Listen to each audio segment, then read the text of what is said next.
Mga kababayan, huwag nyo nang hanapin ang mga pulis sa presinto sapagkat kami ay nasa inyo ng mga telepono. Dial 911, darating kami sa loob ng 5 minuto.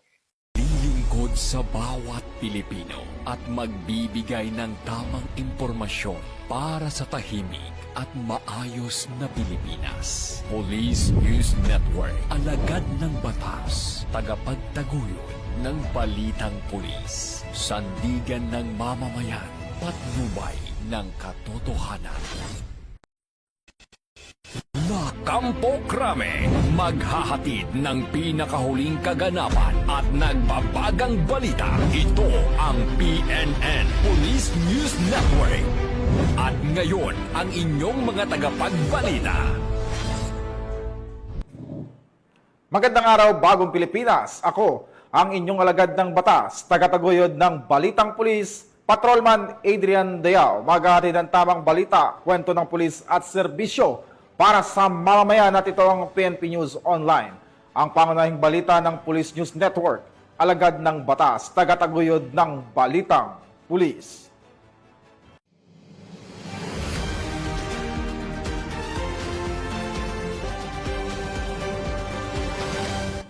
Ngayon ay araw ng linggo at narito ang mga balitang nakalap ng ating PNN correspondent sa loob ng linggong ito.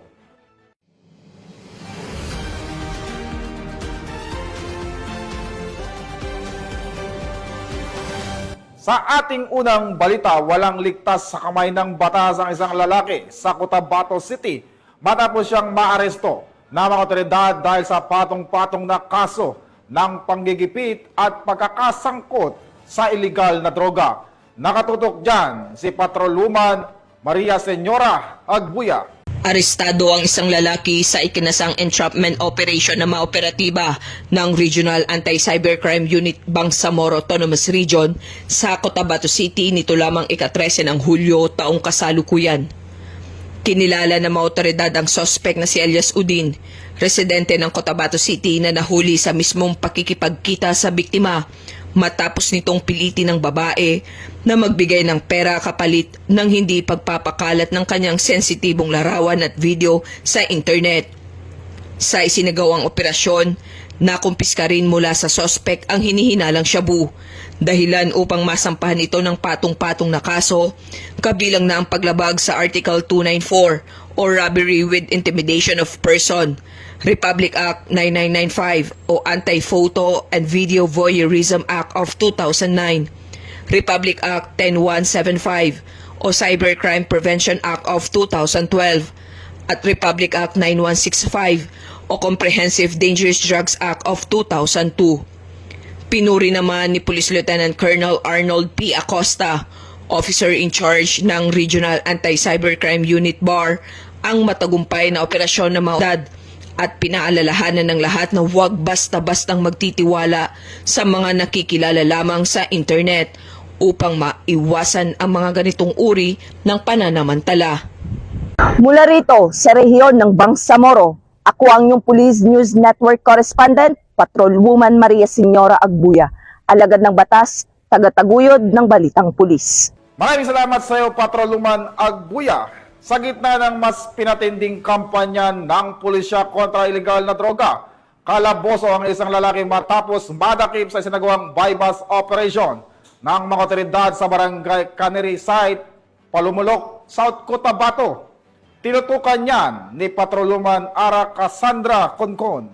Tiklo ang isang lalaki sa nagawang bypass operation ng mga otoridad na nagresulta sa pagkasamsam ng mahigit 200,000 na halaga ng shabu sa barangay Cannery Site, Palumulok, South Cotabato. Kinilala ang suspect na si Alias Toto Ian, isang high-value individual, 28 anyos, mekaniko, residente ng barangay Diliangas North, General Santos City. Na-recover sa suspect ang 7 perasong transparent sachet na naglalaman ng hinihinalang shabu na tumitimbang na 39 grams na nagkakahalaga ng 267,540 pesos, isang 1,000 peso bill bilang bypass money, isang sasakyan na Chevrolet Trailblazer White. Naging matagumpay ang operasyon dahil sa pagsisikap ng Palumulok PS, PDEA 12, Highway Patrol Group South Cotabato at South Cotabato Provincial Intelligence Unit. Ang matagumpay na operasyong ito ay bunga ng determinasyon at maagap na aksyon ng ating PNP kontra droga. Mula dito sa Rehiyon 12, ako ang iyong PNN correspondent, Patrolwoman Ara Cassandra Cuncon, alagad ng batas, tagataguyod ng Balitang Pulis. Maraming salamat sa iyo, Patrolwoman Concon. Sa bisa ng search warrant, naaresto ng mga otoridad ang isang hinihinalang high-value individual sa kalakalan ng illegal na droga sa isinagawang operasyon sa mismong tirahan ng sospek. Nakatutok dyan si Patrolwoman Aldin Cañazares. Nasa kote ng mga otoridad ang isang high-value individual na kilala sa alias na Obet, 47 anyos sa isinagawang search warrant operation noong umaga ng Hulyo 15 taong kasalukuyan sa Purok 10, Nasilla Village, Bogak, Barangay Maa, Davao City. Pinangunahan ng Drug Enforcement Team ng Maa Police Station sa ilalim ng pamumuno ni Police Major Philip Dave, AU din ang naturang operasyon na nagresulta sa pagkakaaresto ng sospek at pagkakumpiska ng 12 sachet ng hininalang shabu na may tinatayang timbang na 50 gramo at halagang 340,000 pesos. Nakuha rin sa isang itim na coin purse na pinanimula ang pinaglagyan ng mga kontrabando. Nasa kustodiya na ngayon ng Maa Police Station ang sospek at mga ebidensya para sa kukulang paghahain ng kaso. Patuloy ang pinaigting na kampanya ng Police Regional Office 11 laban sa iligal na droga, kasabay ng panawagan sa publiko na makiisa sa pagpapanatili ng kaayusan at kaligtasan sa mga komunidad. Mula dito sa Police Regional Office 11, ako ang inyong PNN correspondent, Patrolwoman Aldin Cañazares, alagad ng batas, tagataguyod ng Balitang Pulis. Maraming salamat sa iyo, Patrolwoman Cañazares. Samantala, napasa kamay ng otoridad ang isang estudyanteng wanted sa kasong statutory rape matapos arestuhin ng mga operatiba sa ikinasang manhunt operation sa panguna ng PNP Anti-Kidnapping Group Visayas Field Unit sa Barangay Abilay Norte, Oton, Iloilo. Patrolman Reggie Barnuevo sa balita. Arestado ang isang estudyante na lalaki na tinugurang most wanted person, top provincial level at top 1 municipal level sa kasong statutory rape. Matapos ang isinagawang manhunt operation ng mga operatiba ng PNP Anti-Kidnapping Group Visayas Field Unit sa pamumuno ni Police Lieutenant Franco C. Aguilar ng Iloilo Satellite Office katuwang ang Uton Municipal Police Station, Iloilo PPO at Provincial Intelligence Team ng Regional Intelligence Unit 6. Dakong alas 10:09 ng umaga, Hulyo 14 ng taong ito sa Barangay Abilay Norte, Uton, Iloilo. Kinilala ang suspect na si Cedric John Regoyta Reyes, 19 anyos, binata, tubo at residente ng naturang lugar. Inaresto siya sa bisa ng warrant of arrest para sa kasong statutory rape na inilabas ni Honorable Regina Centenera Galang Guarin, presiding judge ng RTC Branch 36 Judicial Region, Iloilo City, na walang inirekomendang piyansa para sa kanyang pansamantalang kalayaan. Ipinaalam din sa akusado ang dahilan ng kanyang pagkakaaresto, pati na rin ang kanyang karapatang konstitusyonal sa wikang kanyang naunawaan. Pansamantalang nasa kustodiya ng Uton Municipal Police Station si Reyes habang isinasagawa ang kaukulang dokumentasyon at ang formal na pagsasauli ng warrant sa korte.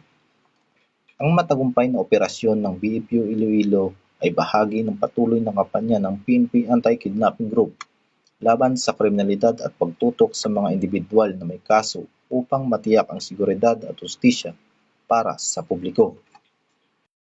Dito sa Anti-Kidnapping Group Visayas Field Unit, Camp Sergius Minya, Cebu City. Ako po ang inyong PNN correspondent, Patrolman Reggie Barnuevo, alagad ng batas, tagataguyod ng Balitang Pulis. Maraming salamat sa iyo, Patrolman Barnuevo. Hindi na nakaporma pa ang isang high-value drug suspect matapos itong masukol ng Taguig City Police sa ikinasang bypass operation kung saan na-recover ang tinatayang mahigit 700,000 pisong halaga ng inihinalang shabu. Yan ang tinutukan ni Patrolwoman Ivy Corporal. Nasa kote ng mga operatiba ng Taguig City Police Station ang isang high-valued individual na kinilalang si alias Florentino, 56 anyos, sa isang matagumpay na bypass operation. Na-recover mula sa suspect ang tinatayang 52.5 gramo ng hinihinalang shabu na may standard drug price na 756,160 pesos.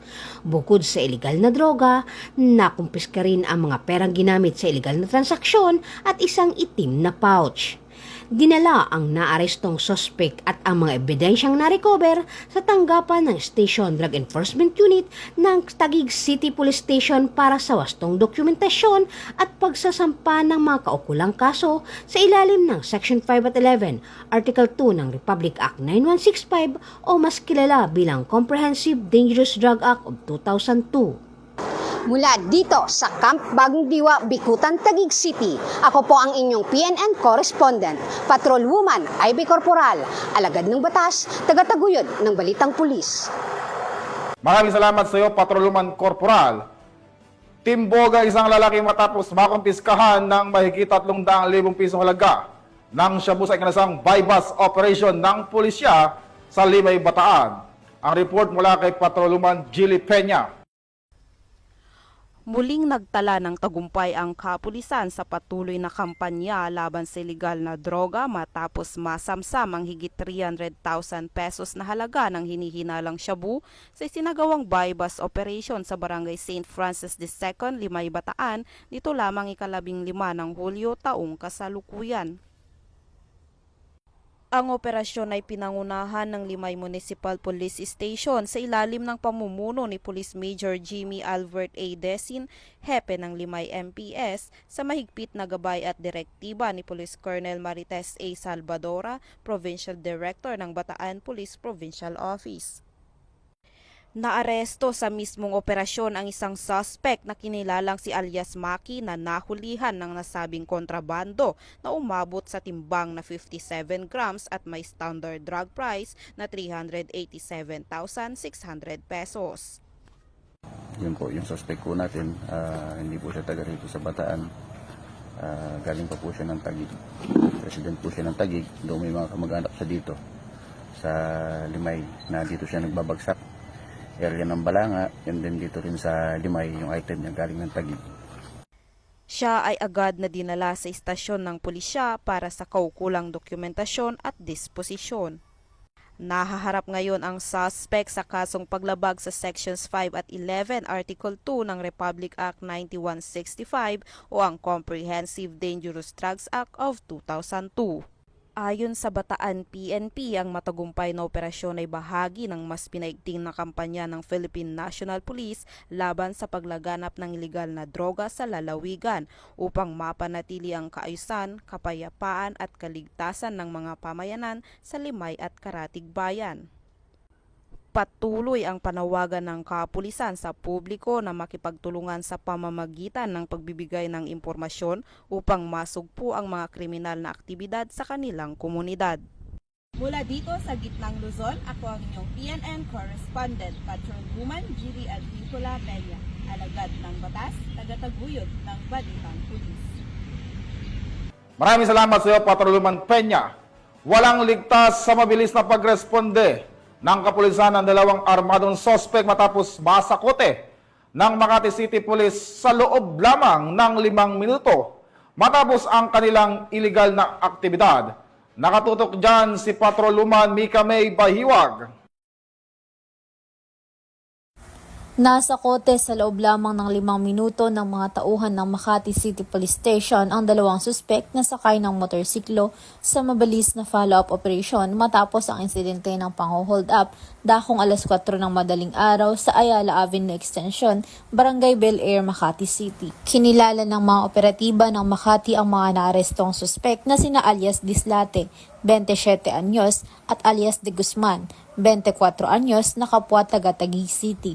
Nang hold up di umano ang dalawa ng isang babaeng tindera sa Malugay Street, Barangay San Antonio, at tinangay ang cellphone nito na nagkakahalaga ng 14,000 habang tinutukan ng baril. Agad tumugon ang Tactical Motorcycle Riders Unit o TMRU na noon ay nagpapatrolya sa malapit na lugar.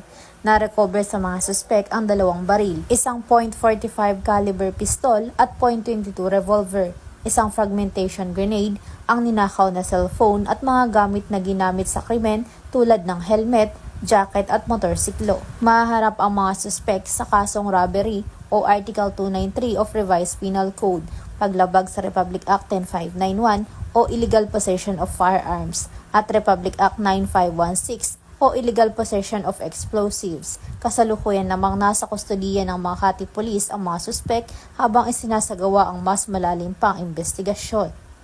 Mula dito sa Camp Bagong Diwa, Bikutan, Taguig City, ako ang iyong PNN correspondent, Patrolwoman Mikami Bahiwag, alagad ng batas, tagataguyod ng balitang pulis. Maraming salamat sa iyo, Patrolman Bahiwag. Kulungan ang bagsak ng 19 anyos na lalaki na nakatalang top 8 most wanted person sa kasong paglabag sa Republic Act 7610 o ang Special Protection of Children Against Abuse, Exploitation and Discrimination Act. Alamin ang detalye ng report mula kay Patrolwoman Judith Nicanor.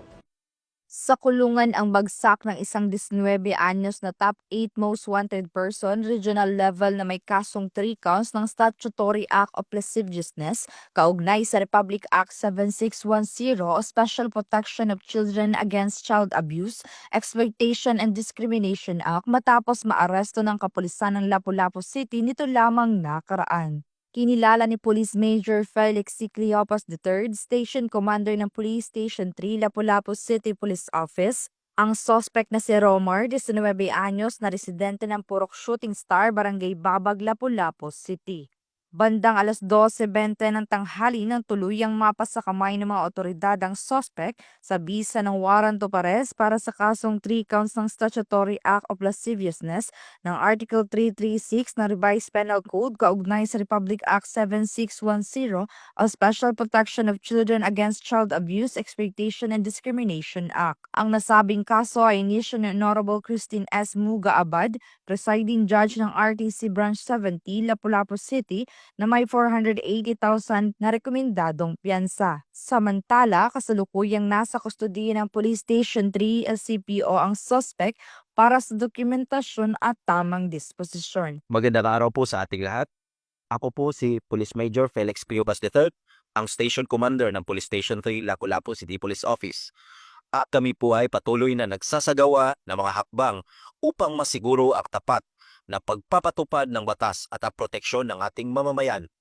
Ang mga may warrant of arrest ay hinihikayat na sumunod sa batas at makipagtulungan sa mga otoridad para sa agarang paglutas ng kanilang mga kaso.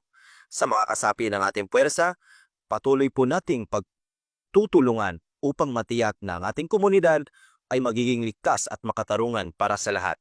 Maraming salamat po at magkaisa tayo sa pagpapatibay ng batas at kaayusan.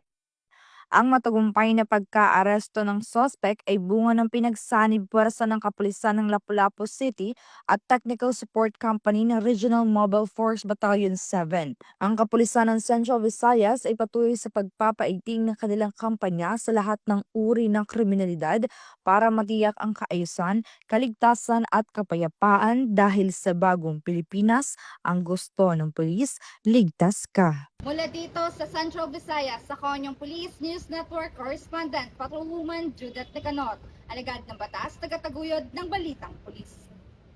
Maraming salamat sa iyo, Patrolwoman Nicanor. Napasa kamay ng mga otoridad ang city most wanted person na may kasong acts of lasciviousness matapos itong maaresto sa Legazpi City, Albay. Ang buong detalye ng report mula kay Police Corporal Doxy Charis Casasos. Maraming salamat sa iyo, Police Corporal Casasos. Arestado ang isa sa mga ituturing na most wanted person sa lungsod ng Legazpi sa isang matagumpay na operasyon ng mga tauhan ng Legazpi City Police Station sa pamumuno ni Police Lieutenant Colonel Ray Anthony Villanueva, Chief of Police, nitong Hulyo taong kasalukuyan. Ang suspect ay kinilalang 26 anyos, lalaki at residente ng nasambit na lugar. Naaresto ang suspect dahil sa kasong acts of lasciviousness in relation to Section 5B ng RA 7610 na may warrant of arrest na inisyo ng korte na may nakatalagang nagkakahalagang 170,000 pesos bilang piyansa. Ang suspect ay kasalukuyang nasa kustodiya na ng Legazpi City Police Station at sasailalim sa mga kakukulang proseso at tamang disposisyon. Ang operasyon ay bahagi ng pinaigting ng kampanya laban sa kriminalidad. Patunay ito na walang takas ang sinumang may kinaharap na kaso sa batas. Mula dito sa Legazpi City Archive, ako po ang inyong PNN Correspondent, Police Corporal Dr. Clarice Gonzalez, alagad ng batas sa Tagataguyod ng Balitang Pulis. Sa halip na lisensyadong serbisyo, peligro ang ibinibigay ng isang lalaki ng arrestuin ito ng Regional Anti-Cybercrime Unit 6 sa Santa Barbara, Iloilo matapos maaktuhan sa aktong paggawa ng dental procedure kahit wala siyang lisensya. Ang report mula kay Patrolman Mary Grace Ardizuela.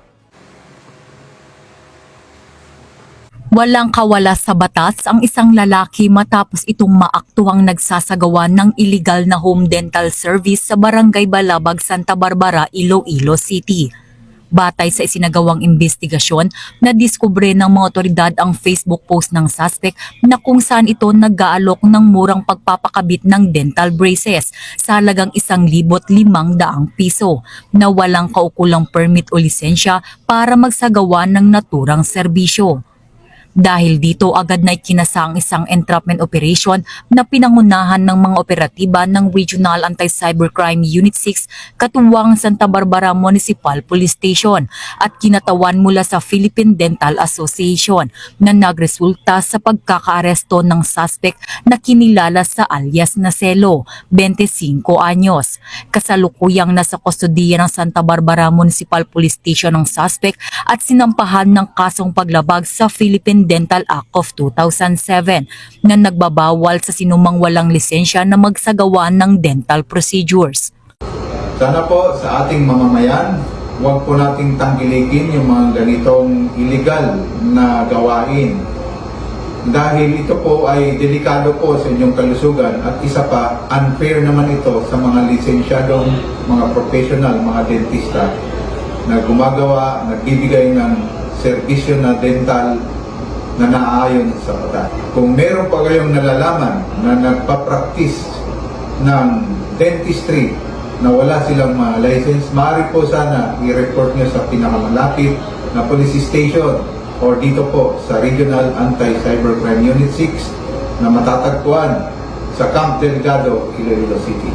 Maraming salamat po. Mula dito sa Campo Crame, ako ang inyong PNN Correspondent, Patrolwoman Mary Grace Artizuela, nagbabalita para sa Police News Network, alagad ng batas, tagataguyod ng Balitang Pulis. Maraming salamat sa iyo, Patrolwoman Artizuela. At yan po ang mga balitang nakalap ng ating PNN Correspondent mula Luzon, Visayas at Mindanao sa loob ng linggong ito. Sa ngalan ng pamunuan ng Philippine National Police sa pangunguna ni Chief PNP Police General Nicolas Torre III at sa pamumuno ni President Ferdinand Marcos Jr., kami maglilingkod sa bawat Pilipino at magbibigay ng tama at balanseng balita dahil dito sa bagong Pilipinas, ang gusto ng pulis, ligtas ka. At muli naming ipinapaalala ang panawagan ni Chief PNP na huwag nyo nang hanapin ang mga pulis sa mga presinto sapagkat kami ay nasa inyo ng mga telepono. Dial 911, darating kami sa loob ng 5 minuto. Mula rito sa tanggapan ng tagapag-ugnay ng pambansang pulisya, ako ang inyong alagad ng batas, tagataguyod ng Balitang Pulis. Ako po si Patrolman Adrian Dayao, maghahatid ng tamang balita, kwento ng pulis at serbisyo para sa mamamayan at ito ang PNP News Online, ang pangunahing balita ng Police News Network.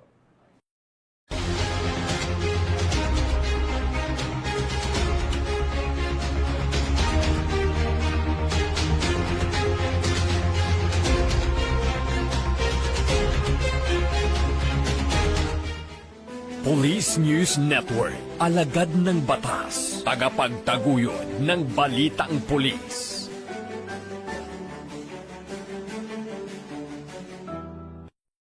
Mga kababayan, huwag nyo nang hanapin ang mga pulis sa presinto sapagkat kami ay nasa inyo ng mga telepono.